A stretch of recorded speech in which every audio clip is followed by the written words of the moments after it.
everyone, welcome back to my channel, and today I'm going to be doing my April and May wrap-up. If you notice, I did not do a wrap-up before April, and that was because I only read one book. That's really bad, I know, but I only read one book, and I thought it was pointless to do a wrap-up for one book, so I just decided to add it on to my May wrap-up. I am first going to start with my April wrap-up. The book I read in April was Wink, Poppy, and Midnight by April Genevieve Tuckolo.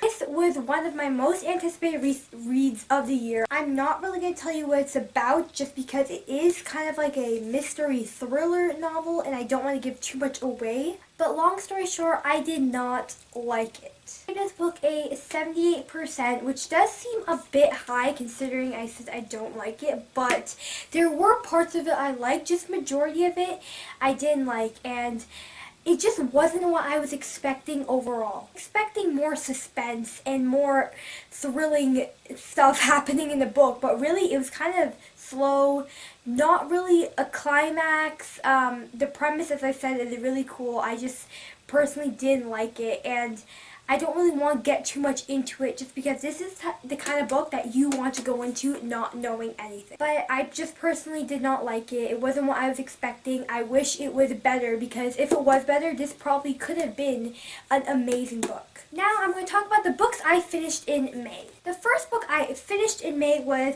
And Then There Were None by Agatha Christie. I started this in April. Actually, like the end of April, because it was a part of my novel study. This book, oh you guys, it's so good. It is rare that I find a novel study book that I like, but this is sort of a classic. It's a crime thriller book, and it is just so good.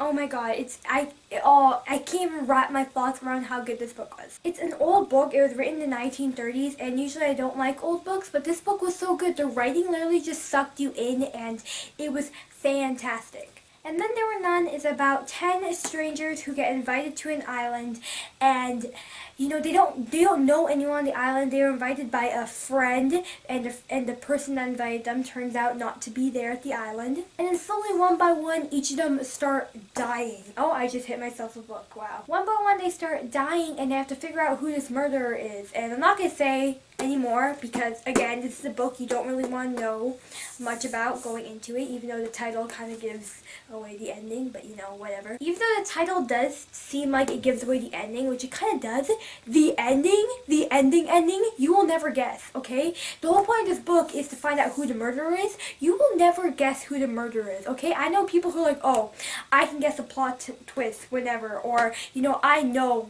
like what happens at the end of the book. No, you will not know what happens at the end of the book. There is no way you can find out. Like, I've analyzed this book. There is no way you can find out what happened at the end. Like, there's no way you can, no, there's just no way. There's no way you can guess what happens at the end of this book. Like, not at all. This book in 85%, it was just extremely fantastic, well written, amazing concept, and Agatha Christie has like a billion other books, so I do really want to read more of her other books. The next book I read and finished in May was A Court of Mist and Fury by Sarah J. Maas. I read the first book when it came out last year, and of course I had to read the second book because I did really like the first book.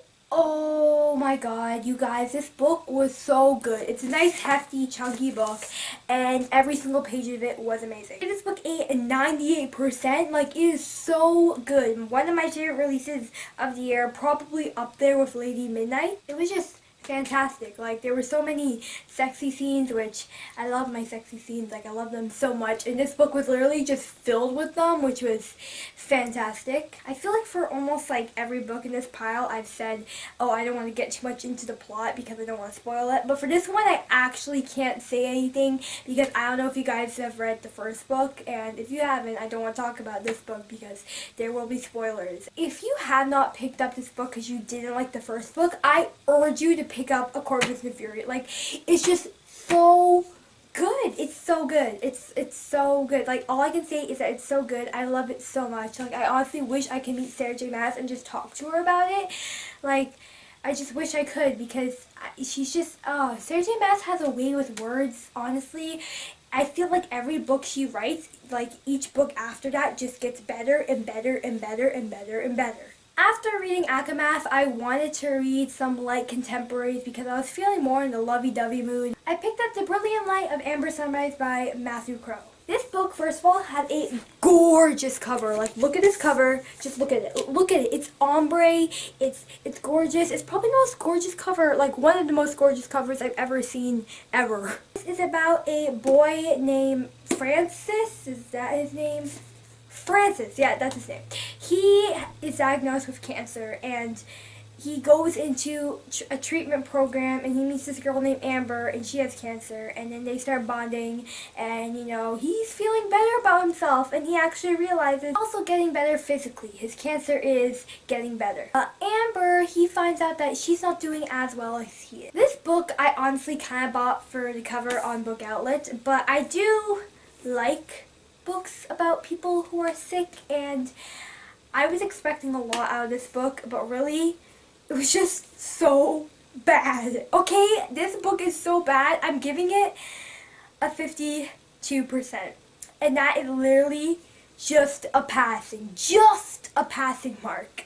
Just took me, this book, if it was good, I could have read it in one sitting, but no. This book took me a week to read because it was just that bad. I wanted to finish it because I wanted to tell you guys what I think about it. It just went into, it's like, you know when you're talking and then you start rambling off and you're no longer talking about the subject you were talking about before? This book does that. Like, we're talking about one thing, and then for some reason we're like talking about something that happened like 2 years ago that doesn't really have to relate to the story, and I'm like, why am I reading this? And literally, I kid you not, the first like 30 pages was not even about him having cancer. It was like the story leading up to that, but honestly, it could have been half as long, those 30 pages, just because half of that wasn't necessary. It just rambled on, and I didn't need to know, like, it was just a lot of the information that was told in this story I didn't know. The readers don't need to know that. And the love interest, like the whole relationship in this story wasn't even good either. It was just like that.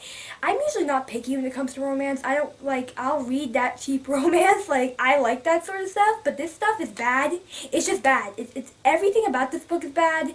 It's just, I would not recommend. The last book I read in the month of May was Confess by Colleen Hoover. Everybody loves Colleen Hoover on BookTube, and I think I love her now too. Even though I've only read one of her books, I can tell that I'm going to love her because her writing style is fantastic and it just suits me. I'm not going to talk too much about Confess because I do have a spoiler-free review coming up for you guys. I don't know if it'll be up by the time I put this up, but if it's not up yet, you guys should definitely stay tuned to watch it. But this book was fantastic. I actually forget what I gave it. I think I gave it a 78%, but that wasn't because I didn't like the book. I loved the book. The writing was fantastic. The storyline, the concept was really unique, but it was just a relationship that I didn't really like in this book, and I will get more into it. Like, you guys will hear more of my thoughts on it in the book review. It was just so good. It was definitely what I needed. Even though I wasn't getting to a slump, I needed to read a book like this. Especially after I read A Brilliant Light of Amber Sunrise, because I was just really bad. If it seems like I'm rushing, it's because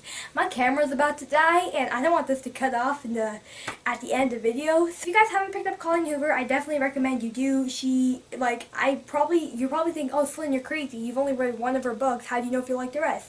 You know when you can just tell if you like the rest of an author's books?